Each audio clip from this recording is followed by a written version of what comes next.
Hi everyone, Emma here. I'm so excited to show you how to make the closure for this gorgeous, I don't want to lift it too much, I've got the beads ready to go here, but this gorgeous rainbow bracelet. So I did mention that I had a special Rivoli that I got from Beebeecraft that I wanted to use for this because I kind of like the idea in some of the other designs that I did. I used a small Rivoli. I think these were 10 millimeters, and then just a loop like that. And what I did was I did the opposite on the other end so that when you attach them, they go across each other like this. Now we're going to just do one, and the reason being is this Rivoli that we're going to use is 14 millimeters, so it's quite big. So you can do something like that with some smaller Rivolis, or you can use these Rivolis that I got from Beebeecraft. And the reason I wanted to mention it too is because when I did the initial unboxing of these Rivolis, I didn't realize that they were grade A according to Beebeecraft. Whatever, I don't know exactly what their grading means, but they were super inexpensive. It was $8 for 100 pieces of 14 millimeter. And you know what? I've been giving these away by like 10 at a time for giveaways and stuff like that. So I'm getting down. This to me is getting down on an amount. So I think I may be ordering this again. I'm really, really impressed. There's the odd thing that I order from Beebeecraft that I'm like incredibly impressed with, and this is one of those things. So just to let you know, I will put the link in the description for this, and don't forget, if you're shopping at Beebeecraft, to use the coupon code Emma10 to get 10% off your order, and they have free shipping after $25. So it's an excellent deal. So this is what they look like. They're so beautiful. When I got them out, I was like, after the unboxing and the video and stuff, I was looking at them, I'm like, this is wild. Like, I am shocked at how intense the color is and all the different colors. And you can see it's got like the rainbow colors. So I thought it'd be perfect for this. Now, because they are 14 millimeter, I think we'll take one that I have completed so you can get an idea what it looks like.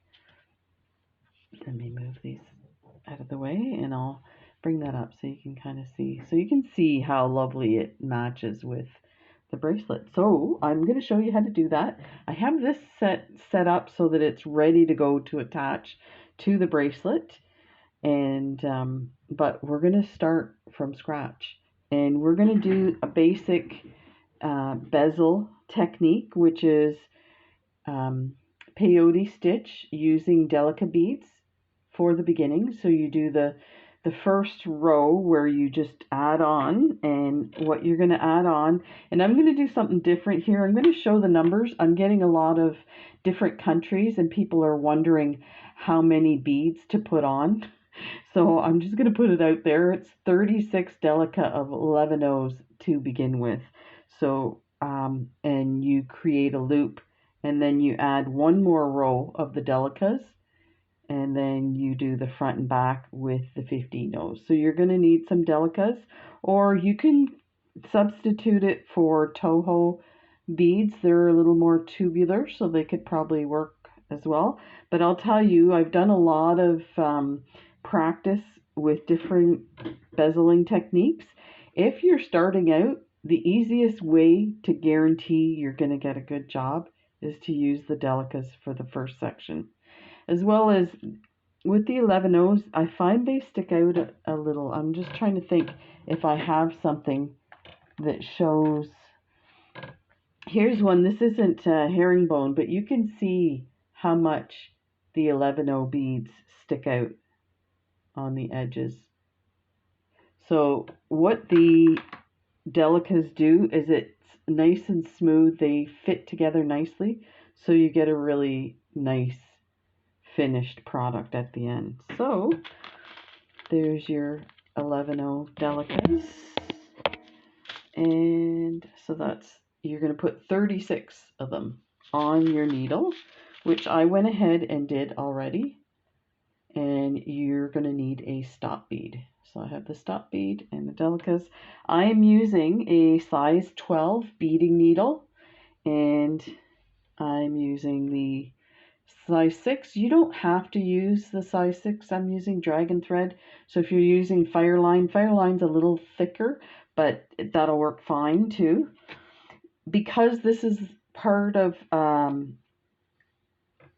class, you might want to use a fused thread, but a lot of people doing bezeling use regular like Nymo thread or 1G, so something like that you can use as well for this section here. When we attach it to the bracelet, you want to use something a little stronger than that. But that's a lot of information. So, and here's your 15 OC beads. We'll put those aside and add them later. So you're going to take, can move those out of the way. We probably won't need all of those for this. So that's the other part to this. It's so fast. I get so excited. You know, to me, bezeling, when I started out beading, I didn't, you know, I was new at everything. So let me see if I can adjust the lighting a bit. That's a little too much. That's better. Here, let me, there. So yeah, when I started, it was so new. I thought, oh, I'll never be able to do that. And now you can see I can do them quite well, but it does take a bit of patience. And key for me was getting the correct number on the beads. Believe it or not, you can make mistakes. So take your needle and put it through the first bead at the bottom. Let me see if I can do this with both fingers here. So just scoop up that first bead like that and put your needle through all the way, and that's going to create your loop. Just like that. That is way too bright. Oh, this camera. It's just jumping all over the place.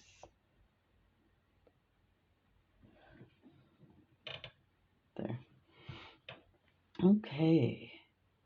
And of course I'm not in focus. There we go. Enough messing around. So you're coming out of your first bead here. And I think I might enlarge this. I really want to make sure you can see what I'm doing. So try and hang on to your loop to begin with. You're going to pick up 1 11-0.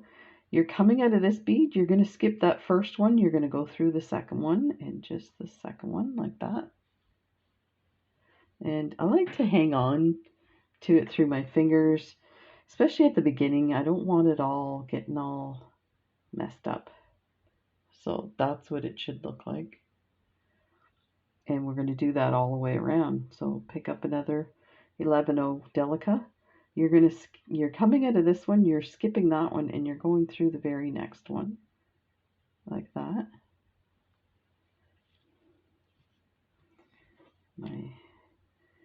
I knew as I was setting up for this video there was too much stuff on my desk. I can't help it, I want to show you everything. Pick up another one.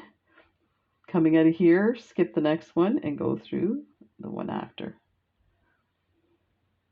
And you can see how I'm holding him. I'm actually not holding it. Now I do have this thread so it doesn't go flying. But you can always put your finger here so that it doesn't move around while you're adding the beads. There. So now pick up another. Skip the next one. Go through the following one like that.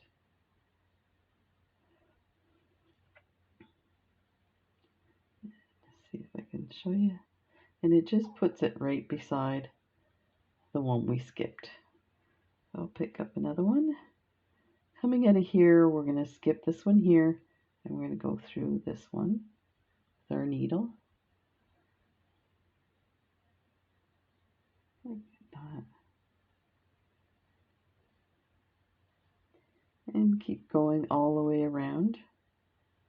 So you always skip one and go through the following bead.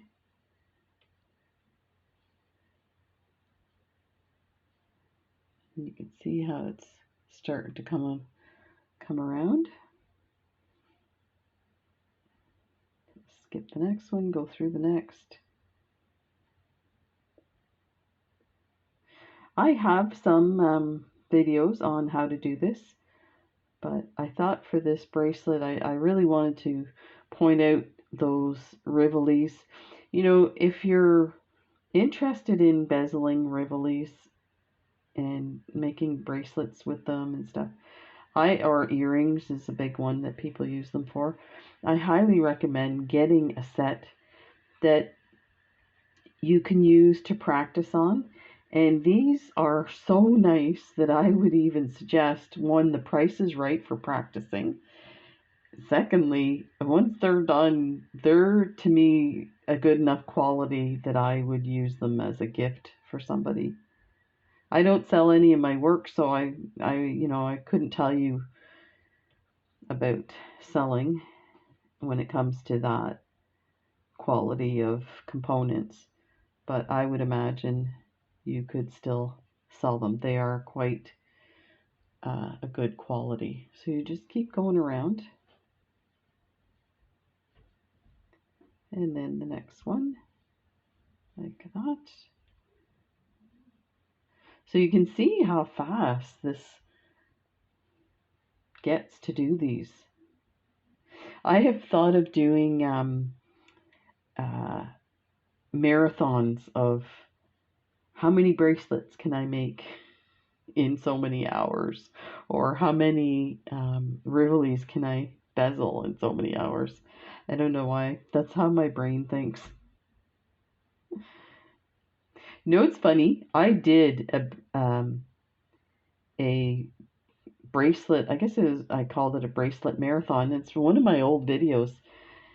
I had project bins all over my desk ready to go, and I just went from one bin to the next and go to the next, and I recorded it, and I don't know, I think I got an hour and a half to 2 hours in, and I'm like, okay, this is not this is not going as fast as I thought it would be. It was an interesting idea. So we're at the last one here, so you can see some stuff going on here. So the thread is coming out of this one, which is the next one would be what we skip, and we have our bead on here. So then we would go to this bead here and put our thread, our needle through. Now, because it's the last one, you can actually do your step up right here. So if you're not familiar with step up or with peyote, what that means is when you do a circle, once you finish that circle, you need to move your thread up to the next bead on an angle so that you can start filling in these blanks here all the way around. So we're going to put 50 no's in there. So what we're going to do for our last one, we're going to go through this bead, which you would normally do, and then we're going to go through that step up bead like that, and you've got your last delicate on there. Let's pull that through, and I will just move that stop bead out so you can see what's happening. So let me just push that in and get that next to the other bead there. I think that, oh, okay, so the thread was preventing it. So this is what you have so far. It doesn't look like much, but it will soon. So I'm kind of putting my thumb in there to get it a bit rounded because these edges are going to go up. So now I'm going to move these guys out of the way, and we'll get our 50 no's.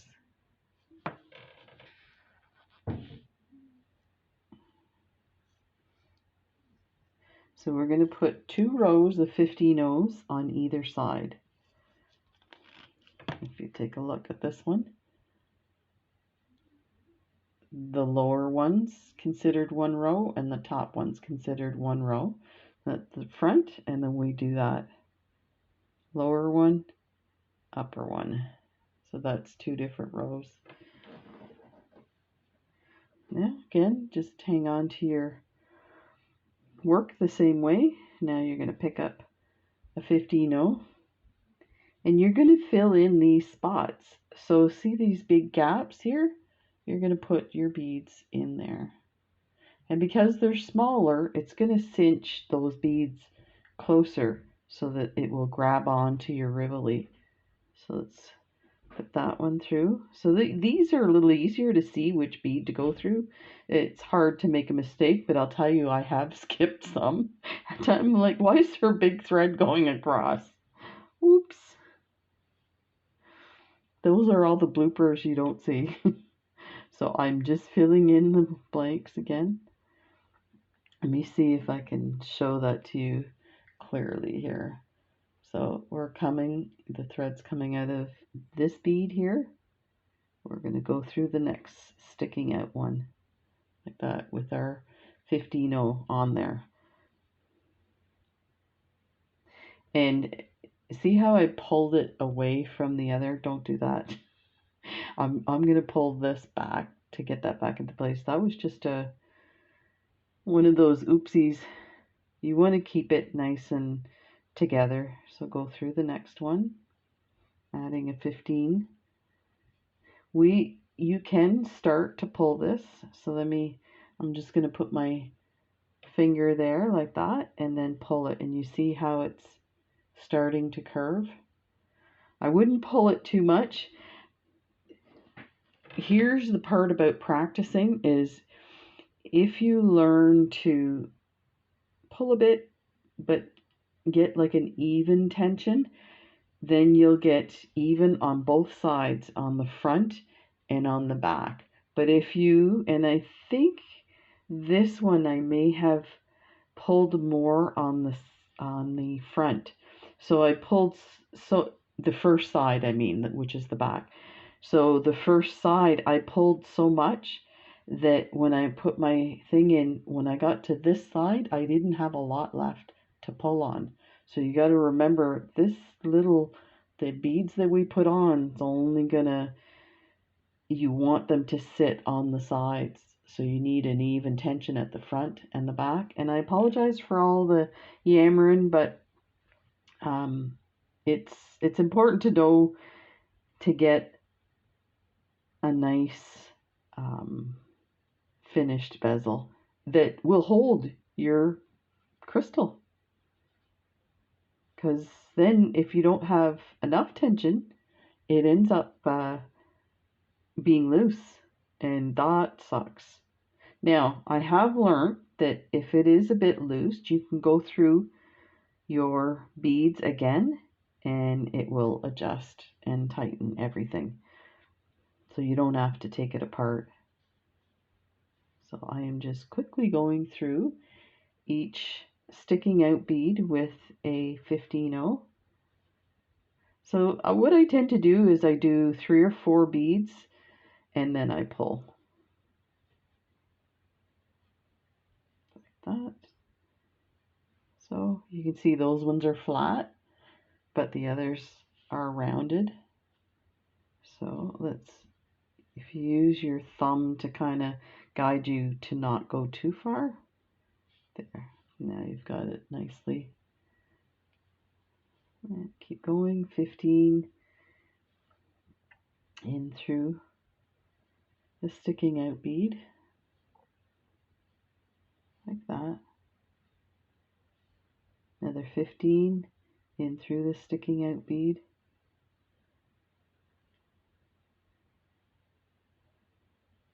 Another 15 through the sticking out bead. And pull a bit. 15, go through the next sticking out bead, like that. I'm trying to show you, but it's kind of hard to show it since it's, let me see if I do it this way. You might see it better against my finger. So you pick a 15-0. You can see how tiny they are. You're coming out of this one. You're going to go through the next sticking out bead.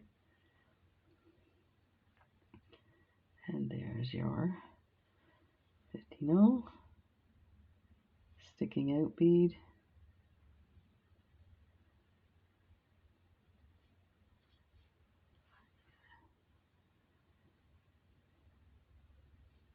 I wonder if I put this in the middle.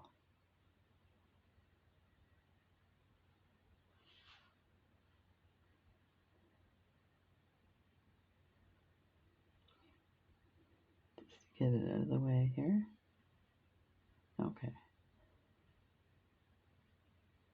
I want you to see what's coming up, so that's why I wanted that thing out of the way. Okay, so your 15-0, you're going to go through this next sticking out bead. Like that. There. Pick up the 15-0, thread it out of the way. So now you can see the 15-0 right here from the first row. I'm just wondering if I can enlarge this a bit. There, see if that helps. Okay, so this is your next sticking out bead right here. It's hard to tell, but you know what? If you get lost, just remember, where's my first 15? It's right there. So this lower one's going to be the one you need to go through because it's right next to it. So we're going to step up and do our second row of 15. So go into this needle, up through there, and there you go.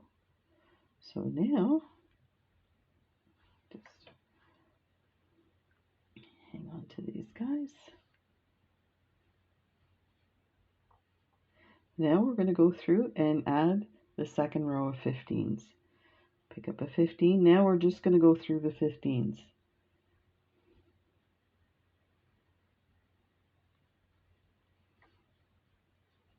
Next one. These ones are really going to start to bring them in because they're super tiny space.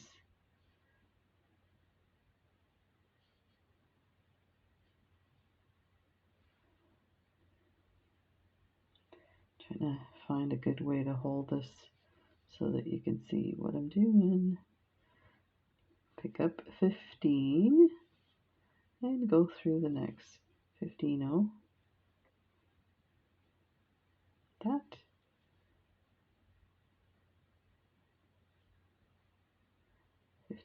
Go through the next 15-0.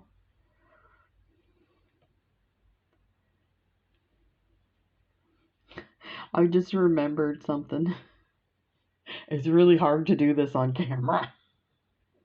And this is, you know, a pretty simple process. Yeah. I'm surprised that I can do what I can do on camera. Because if you saw the way I'm sitting and like my head is tilted off to the side around the camera, I could essentially move my camera higher up like some people do. But every once in a while, if you notice some people that do that, you see their hair in the frame. That's why, because they're moving closer and the camera's above them. My camera is actually, I don't know, at my, like just under my neck. So it's really close to the table. And that's the other reason too, is I get a really good image because I'm so close. If you start to use your like close-up feature on your camera, it degrades the picture quality. Now that reminds me, I should tell you that I shoot all my videos on 720, which is a relatively good quality picture. But when they get played on YouTube, they get downgraded to usually 360, I think. Sometimes it's even lower than that. But you know what? Every time I go to play my own videos to check that everything's going okay, it's been downgraded to 320, and it's so grainy you can barely see stuff. So you definitely have to, you can adjust that setting, and I find I have to adjust it for every video. So if you're watching YouTube and you're watching videos and you wonder why you're not getting really good quality, then what you need to do is whatever device you're on, if you're on a tablet, this corner here, if you just tap the screen, the little wheel will come up, that's your settings, and then it'll have a drop down window, and the second in the list says quality, picture quality. Tap that, and then a window will come up over here, and it'll have a bunch of options, and you want to do, I think, the second or third, which is higher quality picture. Tap that and it will bring the highest quality that's available, which is 720. And within a couple of seconds, all of a sudden, everything's clear. If it's very grainy, you'll be able to see it. And you know what? I almost want to say that at every video, because for beading, you really have to see what you're doing. And as much as I enlarge the picture, I'm always worried people aren't going to be able to see it if they don't realize they're not watching it at the best quality. So this is the last one of the second row. There. Just fold it there. So let me show you this way here. So it looks a bit weird here. We want to add our last 15. Our thread's coming out of this one here. We want to go through this one here. Now I am going to go on an angle, so I go through the next one as if I was going to do a third row, but we're not. We're going to turn our thread around. So I'm going to go through these two here, like that.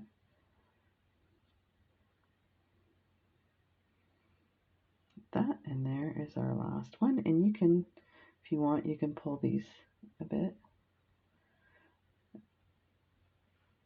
We can do, before we turn our thread around, is we can test our Rivoli. So go ahead and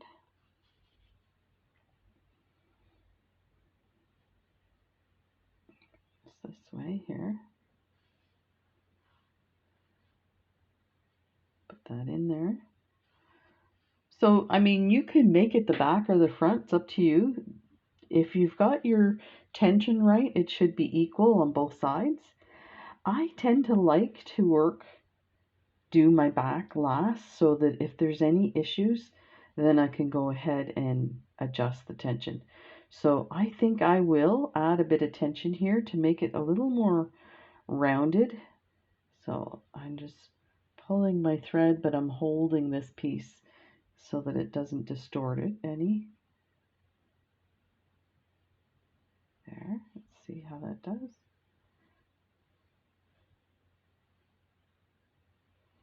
There, so that should do it. So I'm going to lift that off for now, because we don't need to put this in yet. We'll put it in on the last row. And I'm going to pull this out a little more, this stop bead. So now I'm going to take my thread and I'm going to weave it forward to one of these sticking out beads. So let me. So I'm coming out of one of the sticking out 15 O's. I'm going to go over to the next one, which is another 15 O here. I'm going to bring it through there. This part here, some people do differently. I know Stephanie shows a way of doing it so that you keep an actually long tail and you're going to weave that through on the other side. It's just up to you how you want to do it. So now I'm going to go through this bead, this one, and this one on an angle, and I'm ready to start my second half like that.